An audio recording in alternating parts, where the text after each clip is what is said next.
Shalom, Assalamualaikum warahmatullahi wabarakatuh. Perkenalkan, nama saya Reni Kesya Angelita Enok dari kelas A4 Keperawatan semester 3 dengan NIM 2214201148, mahasiswa Universitas Pembangunan Indonesia Manado. Di sini saya akan membuat video tentang sistem informasi manajemen di Puskesmas untuk memenuhi tugas ujian tengah semester, sistem informasi keperawatan dengan dosen pengampu Jili Toar Eskep Mkes. Pengertian Puskesmas dan sistem informasi manajemen di Puskesmas. Puskesmas atau Pusat Kesehatan Masyarakat merupakan unit pelaksana teknis kesehatan di bawah supervisi Dinas Kesehatan Kabupaten atau Kota yang mempunyai tugas memberikan pelayanan kesehatan secara menyeluruh, yaitu usaha kesehatan promotif, preventif, kuratif, dan rehabilitatif pada wilayah kerjanya. Selain itu juga mempunyai kewajiban administrasi untuk membuat dan memelihara rekam medis pasien. Sistem informasi manajemen di Puskesmas adalah sebuah sistem informasi yang terintegrasi dan didesain multi-user yang disiapkan untuk menangani keseluruhan proses manajemen Puskesmas. Dalam implementasinya, Digital Sense telah merilis 2 versi sekaligus, yaitu berbasis desktop atau OS Windows dan berbasis web atau OS Open Source. Atau sistem informasi manajemen di Puskesmas adalah aplikasi yang bersifat single user atau hanya dapat diaplikasikan hanya oleh satu orang. Pada saat itu, sistem informasi manajemen di Puskesmas bukan aplikasi multi-user yang memungkinkan satu database diolah bersama-sama oleh beberapa staf dari beberapa ruang pelayanan yang ada di Puskesmas. Sistem informasi pelayanan pasien dirancang bertujuan untuk membangun sistem informasi yang terkomputerisasi sehingga memudahkan pihak Puskesmas mengolah data pasien dan rekam medis pasien hingga menjadi laporan. Sistem informasi manajemen di Puskesmas ini terdiri atas berbagai modul, yaitu admin sistem, loket, poli BP atau umum, poli gigi, lab atau radiologi, apotek, Polikia, UGD, rawat inap, kegiatan luar gedung atau UKM, pojok gizi, pelayanan KB, manajemen aset, dan kepegawaian. Memungkinkan koneksi online Dinas Kesehatan ke Puskesmas atau Pustus secara real-time. Dengan luasnya lingkup pekerjaan di Puskesmas, maka sistem informasi manajemen di Puskesmas nantinya akan dikembangkan secara modular atau terpisah antara program kerja yang satu dengan program kerja yang lain. Beberapa hal mengenai sistem informasi manajemen di Puskesmas antara lain: A. Menggunakan sistem operasi Windows, menampilkan tampilan secara grafis dan mudah digunakan. Untuk proses keluaran data, bahkan hampir semua tampilan bisa diakses dengan menggunakan tikus atau mouse. B. Menyimpan informasi riwayat kunjungan dari pasien dengan akurat. Penomoran indeks yang tepat dan benar akan lebih mempermudah dalam proses pencarian data pasien tertentu. C. Input data yang cepat. Dengan sumber data dari kartu registrasi pasien, desain masukan data yang dikembangkan dengan mengacu pada pengalaman di Puskesmas menjadi pertimbangan utama untuk membuat proses entry harus cepat. Dalam kondisi normal, hanya butuh waktu di bawah 1 menit untuk memasukkan satu data pasien. D. Dapat menampilkan rekapitulasi data pasien dan obat, serta membuat pelaporan LB1 dan LP-LP0 dengan cepat. Periode keluaran data dapat ditetapkan sesuai dengan kebutuhan dari data harian, periode harian, mingguan, bulanan, atau tahunan. E. Dapat menampilkan data 10 besar atau 20 besar penyakit dengan cepat. F. Menampilkan data-data keluaran secara tabel maupun secara grafik dengan cepat. G. Dapat digunakan untuk melakukan filter data kunjungan dengan cepat dan mudah sesuai dengan kriteria yang diinginkan. Puskesmas memiliki fungsi utama menjalankan upaya pelayanan kesehatan untuk menanggulangi masalah kesehatan masyarakat, terutama menggerakkan program promosi kesehatan, penanggulangan dan pencegahan penyakit menular. Terdapat 3 fungsi utama yang diemban Puskesmas dalam melaksanakan pelayanan kesehatan dasar kepada seluruh target sasaran di wilayah kerja. 3 fungsi utama tersebut adalah pusat penggerak pembangunan berwawasan kesehatan, pusat pemberdayaan masyarakat, dan pusat pelayanan kesehatan strata pertama. B. Tujuan sistem informasi manajemen di puskesmas. Tujuan umum, meningkatkan kualitas manajemen puskesmas dalam memberikan pelayanan melalui pemanfaatan secara optimal data sistem pencatatan dan pelaporan terpadu puskesmas atau SP2TP maupun informasi lainnya yang menunjang kegiatan pelayanan dengan menggunakan kemajuan teknologi. Tujuan khusus. A. Sebagai pedoman penyusunan perencanaan tingkat puskesmas dan pelaksanaan kegiatan pokok puskesmas melalui mini lokakarya. B. Sebagai dasar pemantauan dan evaluasi pelaksanaan pelayanan puskesmas. C. Untuk mengatasi berbagai hambatan pelaksanaan program pokok puskesmas. D. Terjaganya data informasi dari puskesmas dan dinas kesehatan sehingga dapat dilakukan analisa dan evaluasi untuk berbagai macam penelitian. E.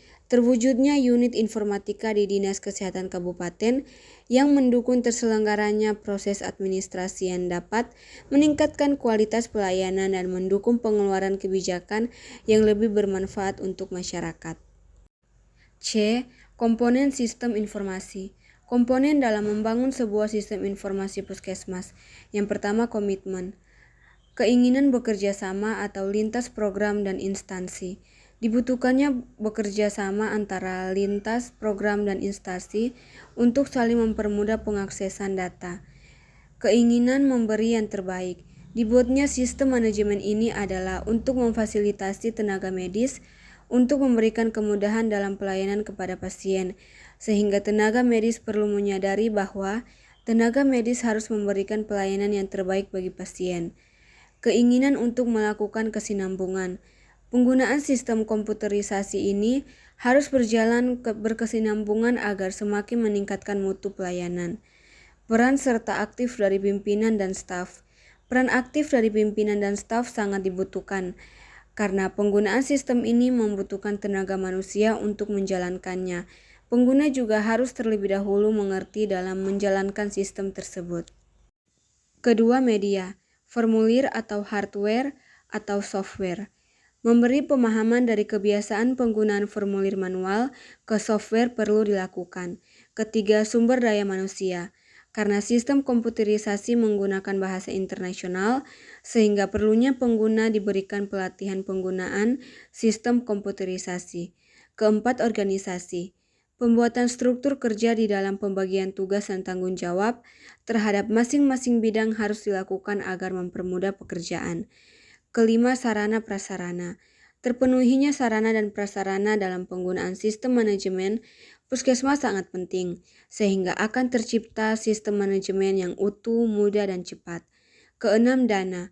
Biaya pengembangan sistem informasi tergantung dari banyaknya puskesmas di tingkat kabupaten, beserta kelengkapan fasilitas dari program aplikasi untuk tingkat kabupaten. D. Program-program sistem informasi manajemen di puskesmas. Hasil logika relasional struktur. Yang pertama, halaman login admin. Admin harus melakukan login terlebih dahulu untuk dapat mengolah dan mengubah data di dalam halaman admin. Dari pembahasan di atas, perkembangan keperawatan di Indonesia di masa yang akan datang dipengaruhi oleh meningkatnya tuntunan masyarakat terhadap pelayanan keperawatan yang profesional, memicu perawat untuk terus mengembangkan diri dalam berbagai bidang. Oleh karena itu, profesi keperawatan dengan landasan yang kokoh perlu memperhatikan wawasan keilmuan, orientasi, dan kerangka konsep pendidikan. Kedua, halaman admin. Halaman admin di sini berfungsi untuk mengelola dan mengubah data obat, data dokter, data ruangan, data petugas, rekam medis, dan laporan-laporan transaksi yang terjadi pada proses berjalannya sistem rekam medis, sehingga cetak resep untuk pasien. Ketiga, halaman pengunjung. Pengunjung di sini adalah halaman untuk pengunjung web yang belum menjadi pasien, di mana pengunjung tersebut dapat melihat jadwal dokter dan informasi terkait puskesmas. Adapun halaman ini memungkinkan pengunjung tersebut melakukan pendaftaran sebagai pasien. Keempat, halaman tambah data obat. Halaman tambah data obat di sini ialah halaman yang dikelola oleh admin. di mana admin dapat menambah suatu data obat baru guna menambah stok obat yang baru. Kelima, halaman pasien. Keenam, halaman daftar pasien. Pada halaman ini, bagi pengunjung yang belum terdaftar sebagai pasien, dapat mendaftar sebagai pasien baru dengan mengisi tiap kolom yang disediakan. Ketujuh, halaman tambah jadwal dokter. Halaman tambah jadwal dokter di sini ialah sebagai inputan jadwal dokter di mana admin melakukan penginputan nama dokter dan nama ruangan yang digunakan serta hari, jam, awal dan akhir praktik dokter. Kemudian data tersebut akan tersimpan ke dalam database dan akan tampil ke halaman pasien di antar muka jadwal dokter. Kedelapan, halaman rekam medis. Halaman rekam medis di sini ialah sebagai transaksi di mana admin atau petugas melakukan penginputan nama dokter dan pasien serta hasil diagnosa dokter dan juga obat-obatan yang akan diinput ke dalam nota resep. 9. Halaman jadwal dokter. Pada halaman ini, pengunjung dan pasien melihat jadwal dokter yang sedang bertugas pada puskesmas beserta jam praktek dan ruangannya, dan dapat juga melakukan reservasi kepada dokter yang dituju. Jika melakukan ambil nomor antrian, hanya pasien yang dapat melakukan pengambilan nomor dan pengunjung akan diarahkan ke halaman pendaftaran pasien. 10. Halaman cetak nomor urut pasien. Pada halaman ini, pasien mencetak nomor urut yang akan dibawa ke puskesmas untuk berobat ke puskesmas. Di halaman cetak nomor urut pasien, akan tercetak nama pasien yang akan berobat, nama dokter, nama ruangan, tanggal buka praktek, dan jam praktek dokter. E. Manfaat yang diperoleh dari penggunaan sistem informasi manajemen di puskesmas. Manfaat yang diterima bagi kedokteran maupun pasien dalam sistem ini antara lain, bagi dokter, mempermudah pekerjaan dokter dalam menyusun arsip-arsip kesehatan. Kedua, tidak mengeluarkan biaya kertas dalam penyimpanan data. Ketiga, tidak memerlukan biaya banyak dalam penggunaan SDM karena hanya beberapa saja yang digunakan untuk membantu memberikan pelayanan kepada masyarakat. Keempat, tidak membuang waktu yang cukup banyak bagi para penyelenggara kesehatan di tingkat puskesmas. Dan kelima, proses registrasi yang cepat dan mudah. Manfaat bagi pasien. Yang pertama, registrasi yang cepat sehingga masalah pasien cepat diobati. Kedua, kesehatan pasien cepat teratasi. Ketiga, tidak perlu membawa kartu banyak dalam merasakan penelaaan setiap berobat di puskesmas yang sama dan beda karena arsip kesehatan pasien yang sudah ada di sana. Keempat, kepuasan dan harapan pasien terpenuhi sebesar-besarnya. Bagi pemerintah, yang pertama membantu menyelesaikan masalah kesehatan di tingkat daerah teratasi dan mengakibatkan keberhasilan dalam mengatasi masalah kesehatan ini. Kedua, mendorong keberhasilan dalam suatu keputusan pemerintah dan mengurangi permasalahan dalam negara. F. Kendala-kendala puskesmas. Kendala-kendala yang dialami puskesmas saat menggunakan sistem informasi manajemen di puskesmas ini antara lain, kendala di bidang infrastruktur. Banyak puskesmas yang hanya memiliki 1 atau 2 komputer dan biasanya untuk pemakaian sehari-hari di puskesmas sudah kurang mencukupi. Sudah mulai banyak pelaporan-pelaporan yang harus ditulis dengan komputer. Komputer lebih berfungsi sebagai pengganti mesin ketik semata. Selain itu, kendala dari sisi sumber daya listrik juga sering menjadi masalah. Puskesmas di daerah-daerah tertentu sudah biasa menjalani pemadaman listrik rutin sehingga pengoperasian komputer menjadi terganggu. Dari segi keamanan, banyak gedung puskesmas yang kurang aman. Sering terjadi puskesmas kehilangan perangkat komputer. Kedua, kendala di bidang manajemen.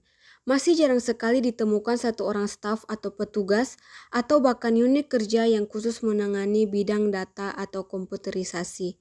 Hal ini dijumpai dari tingkat puskesmas ataupun tingkat dinas kesehatan di kabupaten atau kota.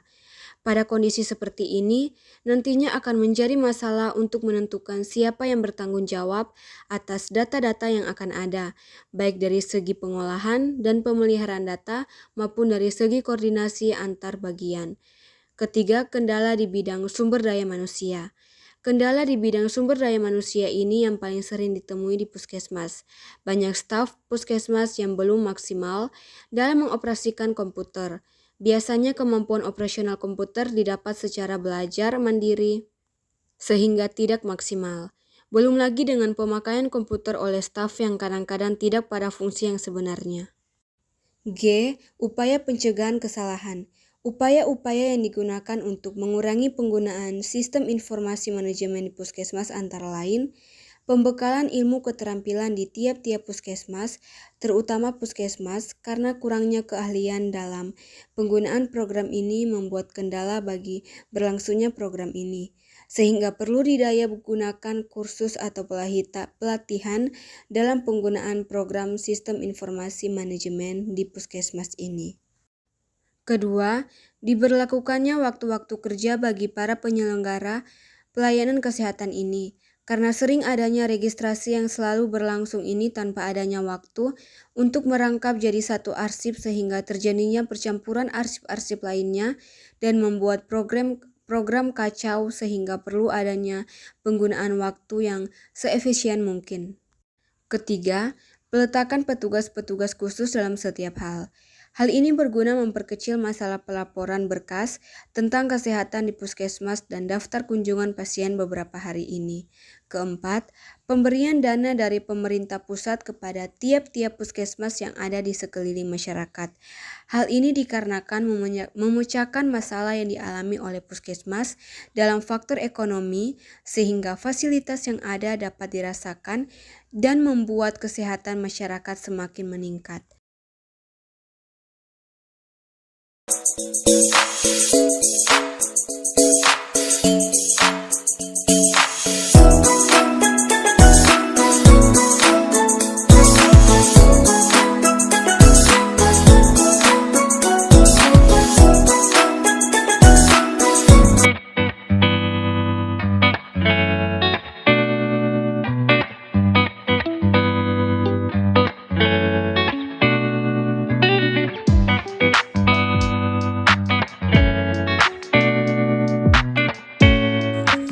Ayo segera daftar menjadi mahasiswa Universitas Pembangunan Indonesia, Manado.